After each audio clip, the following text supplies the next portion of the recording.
જોઈ શકીએ છીએ બપોરે જે 3 દાંતની દાળ આપણે લીધેલી હતી તેને પલાળીને 4-5 કલાક થઈ ગયેલા પછી આપણે એને ધોઈને હવે આ ગંડામાં રાખી છે. હવે એને આપણે મિક્સર ગ્રાઇન્ડર જારમાં દળવાના છે. એના પછી આપણે એનામાં આ 4 મીડિયમ સાઇઝના કાંદા લીધેલા છે તે આપણે એમાં ઉમેરીશું. આ કોથમીર નાખીશું અને લીલો મસાલો નાખીશું. જોઈ શકીએ છીએ જે દાળ મેં તમને બતાવેલી હતી તે દાળ આપણે મિક્સર ગ્રાઇન્ડર જારમાં ઝીણી દળી નાખી છે. એના અંદર આપણે દળવામાં કાંદા પણ નાખી દીધા છે ને કોથમીર પણ નાખી દીધી છે ને હવે આપણે એના ચીલા બનાવવાના છે, દાળના ચીલા બનાવવાના છે.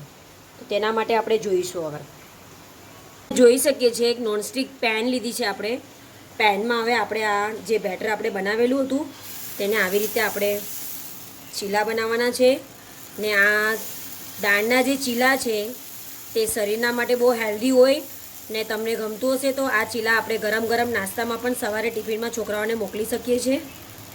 ને આવી રીતના આપણે આ ચીલાને બનાવીશું. આવી રીતે થોડું તેલ ઉમેરવાનું છે ને ગેસની ફ્લેમને ઓછી રાખવાની છે. તમે જોઈ શકો છો આવી રીતના ઉપરથી તમારે લાલ મરચું ભભડાવવાનું છે